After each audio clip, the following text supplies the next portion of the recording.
Hello and thank you for joining us on the Capitol Report on NTD Television. I'm Steve Lance. Here's a look at some of the stories we've been covering for you today. The Vice President and Senate Democrats today are reminding parents not to miss out on the second half of payments from the expanded child tax credit. The reminder comes as the Senate is still grappling with how to extend these benefits as the Build Back Better bill remains stalled in Congress. The data is in, and it appears as though China has not lived up to their end of the deal. The CCP has not met the threshold set to invest in U.S. goods and services outlined in the trade agreement. But what can be done about it? Former President Donald Trump had an exclusive interview with the Epoch Times about the state of America in a world of increasing conflict. Trump warned that the botched withdrawal in Afghanistan changed the way adversaries see the U.S. and may present future problems with China. If you're a parent, today the government is reminding you to file your taxes, because if you don't, you could miss getting the second half of payments from the expanded child tax credit. This reminder comes as the Senate is still grappling with how to extend these extra benefits. Right now, it's still stalled in Congress because it's tied to Biden's Build Back Better bill, which does not have enough support to pass.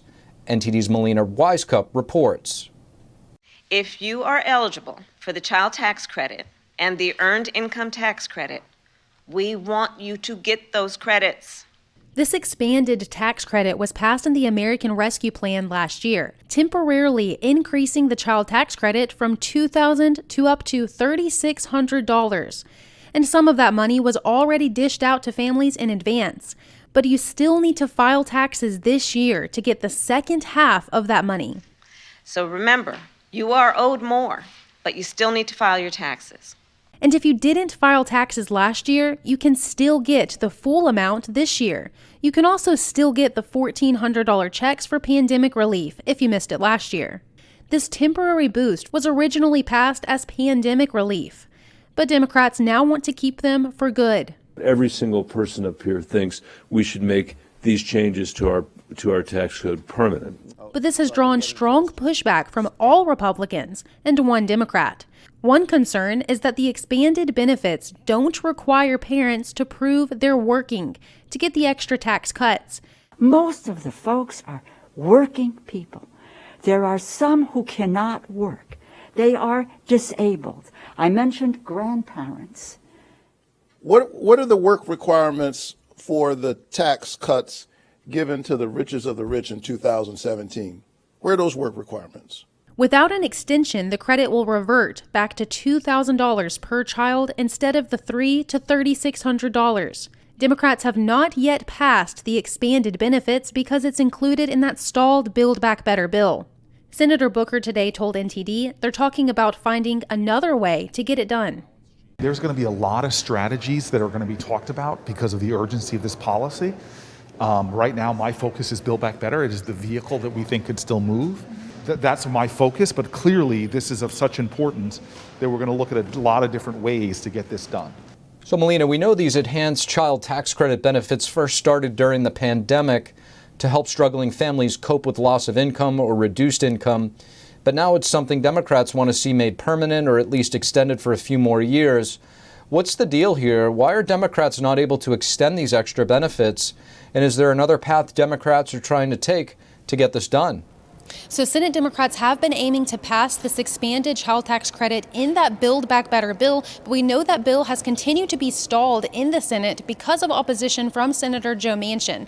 Now the question is, if this child tax credit expansion is important enough to Senate Democrats to try to pass separately from the Build Back Better bill, we spoke to Senator Bennett earlier, who says that to him it is important enough and that he would be willing to take this approach to pass this expanded child tax credit separately from the Build Back Better if need be.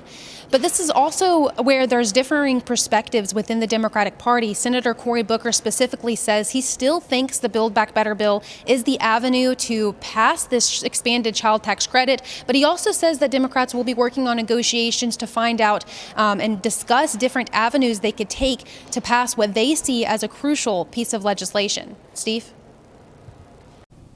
Thanks for that, Melina. And Congress yet again is forced to act to avoid another government shutdown. This is because lawmakers have failed to come to an agreement to pass a bill that would fund the government all year. Today, the House took the first step, and Senate Leader Schumer is prepared to move quickly to get it to Biden's desk. So while negotiations on a full-year funding agreement continue, we will in the meantime avoid a pointless and costly government shutdown. The temporary bill will fund the government through March 11th. After that, Congress will have to address the same issue again. This is the third time Congress has had to pass a temporary extension. Former President Trump issued a statement today urging people to boycott DirecTV. That's over the company's plans to drop One America News Network, also known as OAN. The network relies heavily on revenue from the contract with DirecTV, but the TV provider is not renewing their contract after it expires in April. And on Monday, the Epoch Times released an exclusive interview with former President Donald Trump. Trump criticized the Biden administration for multiple failures, with the biggest loss being the Afghanistan withdrawal. But this is the saddest time for our country, and I think the most embarrassing time for our country. And it really, look, the borders are a disaster with millions of people coming in. Everything's a disaster. There's nothing good. Inflation. But the point that was the worst, I think, was that the way they withdrew from Afghanistan. I got them down to 2,000 soldiers. I was getting out. We were going to get out with strength and dignity and our equipment and no deaths. The way they withdrew from Afghanistan was like we were the gang that couldn't shoot straight. It was the most, and to take out the military before you take out, now they're hostages. Okay, we'll call them the hostages, the Americans, and some others. Trump said that we lost the respect of our foreign adversaries by showing weakness. He said that Putin would never have amassed troops along Ukraine's border if Trump were still president. Trump added that there could be consequences for Taiwan. China now is going to be on a rampage. I think after the Olympics, bad things will happen with respect to Taiwan. Additionally, he warned that China could take Bagram. According to the former president, he planned to keep Bagram for its strategic location and because the U.S. had invested billions of dollars in the base. How can you lose Bagram? It's 1 hour away from where China does its nuclear weapons. Now, to add insult to injury, they have a parade displaying all of the equipment that they got from us. And here's the other part. China is now taking over Bagram. China is going to have Bagram. And they also have a lot of our weapons because they're re-engineering and going to build them for themselves because we made the greatest, the Apache helicopters, etc. And they're now studying our helicopters because they want to build them just like that. While Trump often boasted about his strong relationship with his adversary Xi Jinping, the pandemic changed the way he felt. I say this, I say China got away with something that's absolutely terrible. One of the worst things ever to happen to the world, maybe the worst thing, because the whole world has been so affected by the China virus. The world has been affected. But I had a great relationship with China up until that point. At that point, it was too much. How do you have a great relationship when you have millions of people all over the world dying? As anticipated, China has fallen short of its pledge to purchase U.S. goods according to the U.S.-China Phase 1 trade deal that was signed under former President Trump. Here to discuss what that means and the implications of it all, we have Dennis Shea, who is an executive director at the Bipartisan Policy Center. Dennis Shea, thank you so much for joining us on the Capitol Report. Great to be here. Thanks, Steve. Now, Dennis, today the U.S. Census Bureau released trade data from 2021. Just as expected, it shows a significant shortfall in China's pledge to increase purchases of U.S. goods and services under the Phase 1 trade deal signed by former President Trump. Can you explain how this trade deal works and the enforcement mechanisms, if any, that might be in place? Sure, Steve. First of all, there's a dispute resolution process built into the deal where involving a series of consultations between the Chinese authorities and the USTR and U.S. authorities, starting at the deputy USTR level, going up to the USTR level. So if one party feels that the other party is not abiding by the agreement, they bring that to the attention of the other party. In this case, the U.S. presumably is bringing this to the attention of the Chinese authorities that they have not lived up to their the purchasing commitments within the agreement. And if there's no satisfactory resolution, the aggrieved party, the complaining party, is entitled under the agreement to take remedial action that's proportionate to what is the violation. And ultimately, either party can withdraw from the agreement if they feel that the other party is just not abiding by it. Now, China's trade surplus with the U.S. seems to have surged to about $400 billion in 2021. This is according to Chinese customs data. With that said, why do you think our trade deficit with China continues to increase? Well, there are very critical structural problems within the Chinese economy that the United States has been complaining about for many, many years now. The Phase 1 trade deal attempted to address some of those issues with respect to intellectual property, forced technology transfer, but there are other elements of the economy that, in terms of state enterprises, massive subsidization of these national champions, Chinese national champions that are funded by state-owned banks that are pursuing state-created industrial policies, and they're benefiting, frankly, from state-owned cyber espionage and intellectual property theft. I mean, these structural problems within the Chinese economy are massive and huge. It was the hope of the Trump administration to have another bite at the apple, potentially, in a Phase 2 portion of the agreement. But it's clear that the good thing that the Trump administration did under the leadership of Bob Lighthizer was finally sort of bring these issues out to the fore and really attempt to take action. And it demonstrated the Chinese did come to the table, and it demonstrated that the only way to get their attention is, frankly, to impose some costs on their actions. And if you're not willing to impose costs, then you're probably unlikely to change behavior.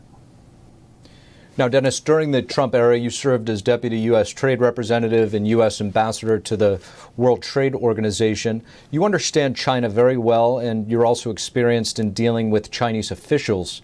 So what advice would you give to the Biden administration in dealing directly with Beijing? Well, I would say hang tough, show strength. Again, I think the Chinese understand costs. You have to be willing to impose costs. Sometimes imposing costs also costs you a bit. But if you feel the goal is worth pursuing, then be strong and take it. Now, I just want to ask you this last question. This past December marked the 20th anniversary since China joined the World Trade Organization. Do you think that was a mistake? Well, clearly it was, I have to say, unfortunately. China just has not lived up to its commitments that it made when it acceded.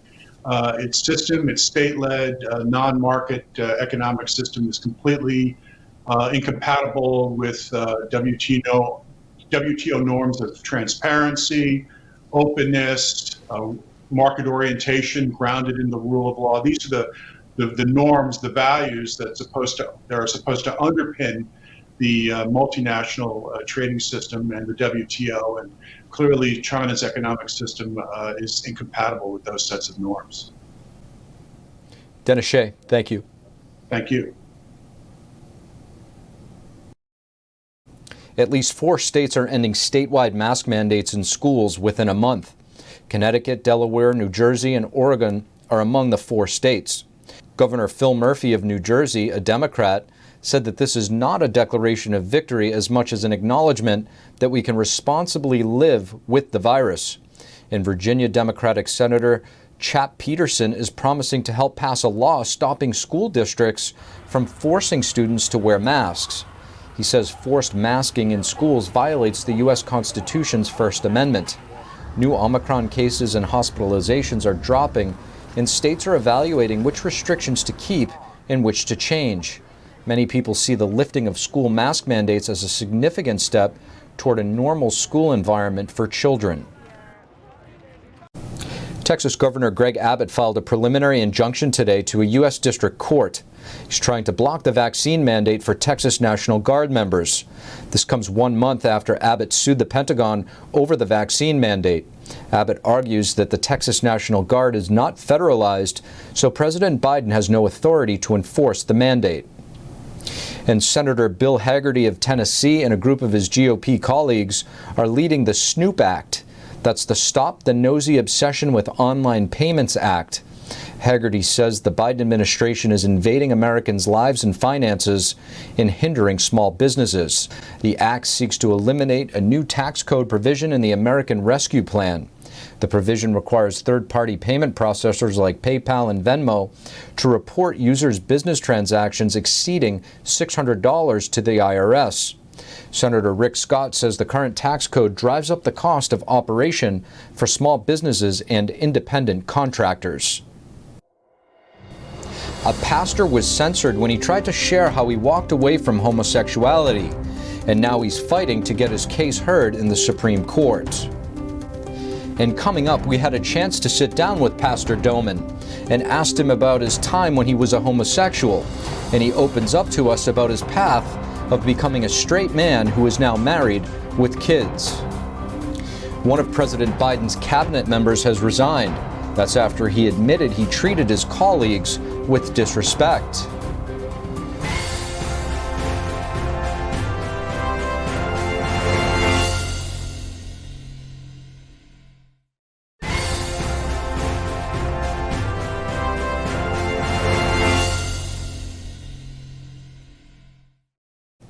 Science advisor Dr. Eric Lander, a member of Biden's cabinet, has resigned. An investigation found evidence he spoke to colleagues disrespectfully. Dr. Eric Lander formerly served as the director of the White House Office of Science and Technology Policy. He resigned on Monday evening following a White House investigation.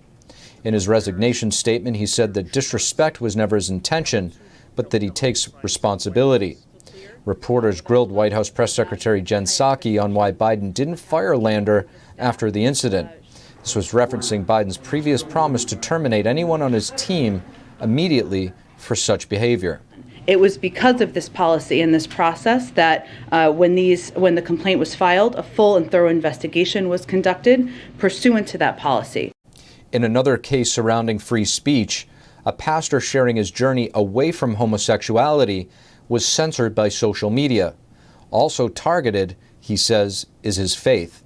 NTD's Iris Tao with more on this man's fight. So justices of the United States Supreme Court, today I implore, I beg you, take my case. Pastor Jim Domen, leader of a nationwide Christian ministry, is asking the U.S. Supreme Court to hear an appeal of his lawsuit against Vimeo. He is filing a petition with the High Court this week. Don't allow monopolies to destroy America. The streaming service suspended Domen's account in 2018 for sharing his and others' stories of walking away from homosexuality to pursue their Christian faith.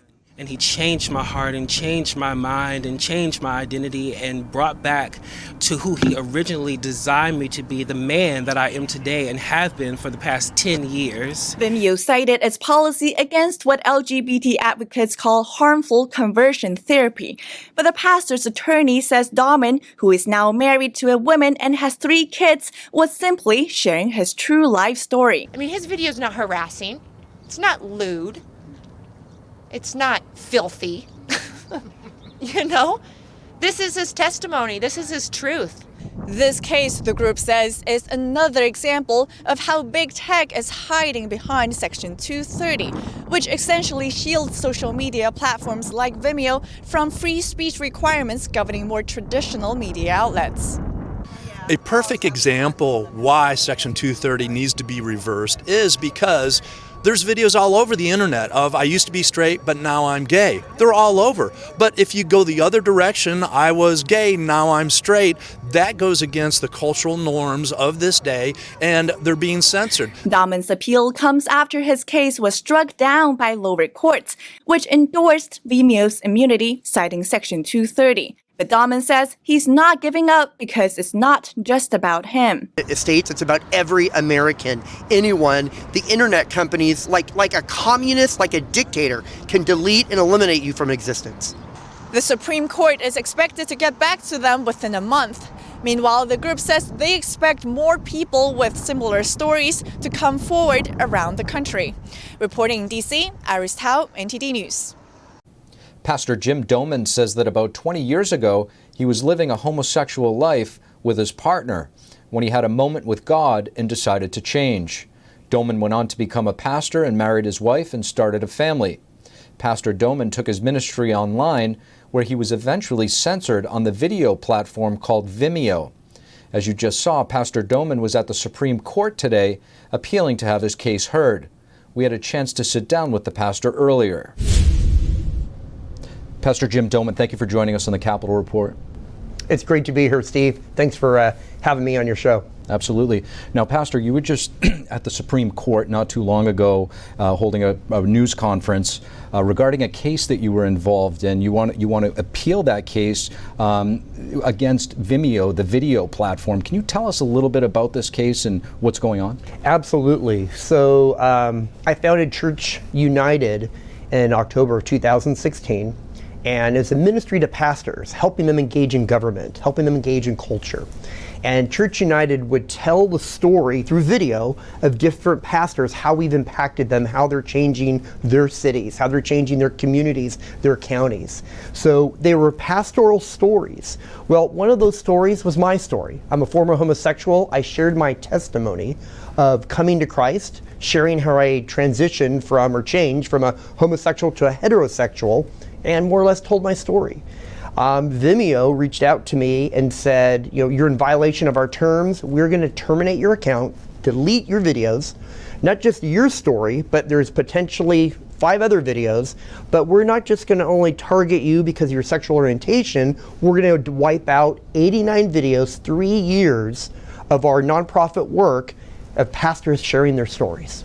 And under what grounds did Vimeo try to do this on? Did they give you any explanation? So Vimeo sent me an email, and I responded back. I'm assuming it was their legal department. I said, please help me understand. I'm a former homosexual. Why are you doing this to me? And they said, you're in violation of our terms of your agreement, and because of this, we're not only going to delete your video and these 4 other videos, we're going to completely delete and wipe out your account. Now, I want to ask you a bit of a personal question. Sure. You say that you were a former homosexual. Yes. What was it that made you change your mind to become heterosexual? I would say it was through a variety of traumatic experiences. But I grew up a Christian, evangelical, and one night my partner and I had gotten into a fight. And I said, I'm going to leave. And, I kind of went on my own, and he had switched all of our bank accounts, everything, and really was left with nothing because he took all the money out of our accounts and put it in with his name only. And that night, I just said, God, I'm yours again. And I didn't have any money. I only had debt on credit cards. So I just said, God, I'm yours again. And through a series of events, I moved back home with my parents and was able to reconnect with my dad, and really had a desire I wanted to get married and have a family, and really sought the Lord, and is this a possibility for me to do that? And I've been out of the lifestyle for 20 years this June, and I've been married to my wife Amanda 13 years in July. Wow. So I think there's a lot of heterosexual people, homosexual people that are under the impression that you're born one way or the other. What do you say to that? Obviously, you're defying that logic. Yeah, I would say it is not something that's innate. It's not immutable. People are not born a homosexual. They're not born transgender. They're not born lesbian. It's environment. It's development. Now, the left will say the opposite. Oh, I'm born this way, God, because, well, you had a psychological experience, a defensive detachment order with the same-sex parent, or some type of trauma that shifted you at an age you weren't cognizantly aware of what was going on as a child. And so and part of this, there's a whole movement of former LGBTQ people who have left those lifestyles, and change is possible. Pastor Jim Domen, thank you. Thank you for having me. God bless you. Congressman Jamie Raskin has been accused of failing to disclose stocks owned by his wife. This is in violation of U.S. law. The American Accountability Foundation sent a complaint saying Sarah Bloom Raskin sold almost 2,000 shares in a Colorado tech firm in December of 2020.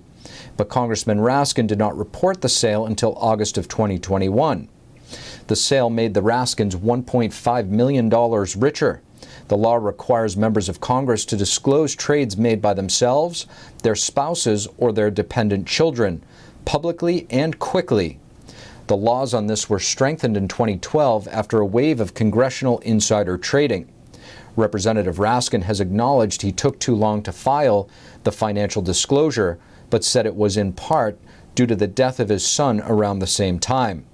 The watchdog group says this is understandable, but says that tragedy didn't slow the Democratic congressman's efforts in leading impeachment proceedings against President Trump. Sarah Bloom Raskin was recently nominated by President Joe Biden for a top banking regulatory position at the Federal Reserve. And that's all we have for you tonight on the Capitol Report. Thank you for tuning in. From Washington, D.C., I'm Steve Lance, and we'll see you tomorrow.